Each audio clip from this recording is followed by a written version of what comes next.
भारत में ऐसे व्यक्ति थे जिन्होंने विज्ञान के रास्ते पर चल के भारत को महान बनाने में काम किया। तो साथियों, मैं पहले अपना परिचय दे दूं कि मैं एडवोकेट प्रताप सिंह, तहसील मोहम्मदी, जनपद लखीमपुर खीरी का निवासी हूँ। मैं एडीजे कोर्ट मोहम्मदी में ही प्रैक्टिस करता हूँ। और साथियों, मैं भारत के संविधान जागरूकता मिशन का राष्ट्रीय संयोजक हूँ। मैं भारत का संविधान पर चर्चा करता हूँ और लोगों को भारत के संविधान की तरफ ले चलने के लिए प्रेरित करता हूँ। तो साथियों, यहाँ पर आप लोगों ने समय दिया, बैठे हैं, सुन रहे हैं, बहुत बहुत धन्यवाद। हमारे बीच हमारे पूज्य भंते जी बैठे हुए हैं। तो साथियों, उनको भी नमन बंधन है, समस्त कमेटी को नमन बंधन है। साथियों, हम यहाँ पर जो ये कथा कर रहे हैं, ये किसकी देन है, हमें ये जानने की जरूरत है। जो हम पानी पीते हैं वो किसकी देन है? क्योंकि नहीं तो भारत में वो व्यवस्था थी कि लोग एक दूसरे को पानी भी पीने नहीं देते, क्योंकि जो बड़ा हो जाता है वो गरीब को खा जाता है। ये प्रकृति का नियम भी है कि जो भी बड़े हैं वो गरीब को खाते हैं। इसलिए भारत के संविधान को जब बाबा साहब ने बनाया तो व्यवस्था कर दी कि अब कोई भी बड़ा व्यक्ति गरीब को खा नहीं सकता, स्वयं अपनी व्यवस्था करेगा खाने की, लेकिन किसी गरीब का शोषण या भक्षण नहीं करेगा। ये व्यवस्था भारत के संविधान की है।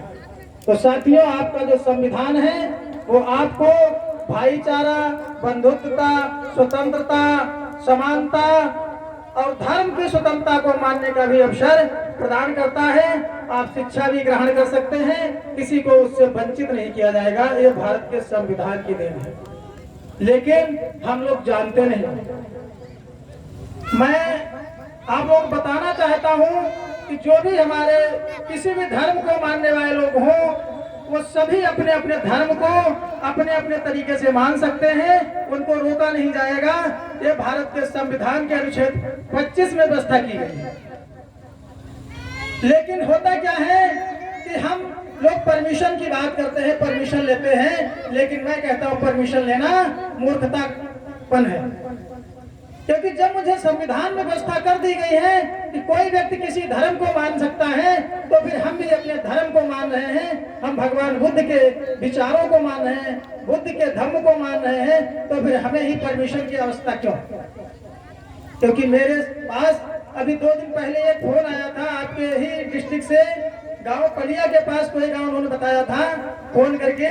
तो कहा था साहब यहाँ के जो चौकी इंचार्ज है, थाना प्रभारी है, वो हमारे उसको जो है पंडाल को उखड़वा रहे हैं। तो मैंने उनसे पूछा किस अनुच्छेद के तहत व्यवस्था है कि उनको उखड़वाने की ताकत किसने दी है? अगर वो उखड़वा रहे हैं तो आप उनका वीडियो बनाइए और आप मेरे पास आइए, मैं उनके खिलाफ मुकदमा दर्ज करवा दूंगा। लेकिन उनको उखड़वाने की सजा उनको दिलवा के छोड़ूंगा, आपको आना पड़ेगा। लेकिन वो लोग चुपचाप बैठ गए। मैं तो कहता हूं कि आपको परमिशन की जरूरत ही नहीं है, क्योंकि आपको भारत के संविधान में ये व्यवस्था की गई है, स्वतंत्रता आपको दी गई है धर्म की। आप किसी धर्म को मान सकते हैं, लेकिन हमारे भाई लोग जितने भी हैं वो परमिशन चक्कर में पड़ते हैं, उनको परमिशन नहीं दी जाती है, इसलिए हम धर्म का प्रचार नहीं कर पा रहे हैं। तो इसलिए मैं कहना चाहूंगा कि आप लोगों को अब भारत के संविधान को जानना होगा, क्योंकि जब तक आप संविधान को नहीं समझेंगे, नहीं जानेंगे, तब तक अपने अधिकारों से वंचित रहेंगे। जैसे आज आप धर्म की स्वतंत्रता से वंचित कर दिए जाते हैं। कितने गांव में जहां भी बुद्धायन होती है या बुद्ध कथा होती है, तो सबसे पहले परमिशन की बात आती है कि साथियों परमिशन नहीं हो रहा है, कैसे परमिशन हो?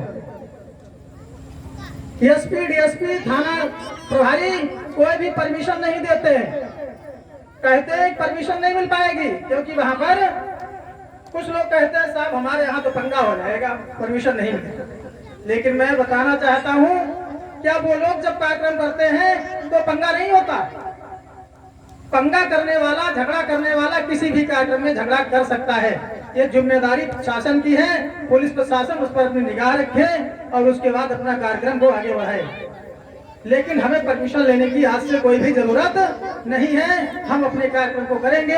अगर आपको परमिशन के लिए रोका जाता है तो भारत के संविधान जागरूकता मिशन के लोग आपके साथ कंधे से कंधा मिलाकर चलने को तैयार हैं। और मैं वचन देता हूं कि अगर कोई भी आपको रोकता है, कहीं भी रोकता है, तो भारत के संविधान की वो ताकत है, मैं उसे जूता मार के भी सही करने की ताकत रखता हूं। लेकिन बशर्ते आप संविधान विरोधी बात ना करें, क्योंकि मैं सभी जितने भी कथावाचक हैं मैं उनको बार बार आग्रह करता हूं, जब भी मैं कहीं बोलता हूं तो सिर्फ पहले ये कहता हूं कि आप अपनी कथा में सिर्फ भगवान बुद्ध का ही वर्णन करें।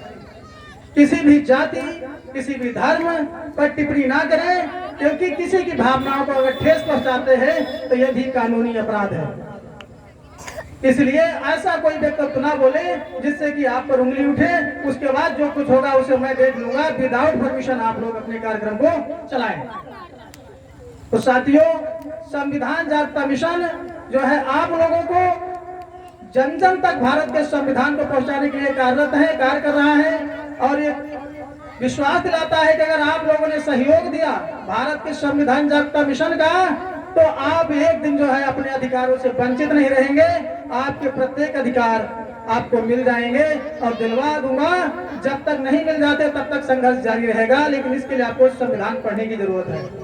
तो मैं आपको कुछ संविधान पर संक्षेप में चर्चा करता हूं कि हमारे संविधान की विशेषताएं क्या हैं, हमारे संविधान में आपको मेन मौलिक अधिकार क्या दिए गए हैं, मौलिक कर्तव्य क्या है। तो मैं आप लोग एक चीज और बताना चाहता हूं कि हम जब मौलिक अधिकार की बात करते हैं तो मौलिक कर्तव्य को भूल जाते हैं, लेकिन मौलिक कर्तव्य मौलिक अधिकार है।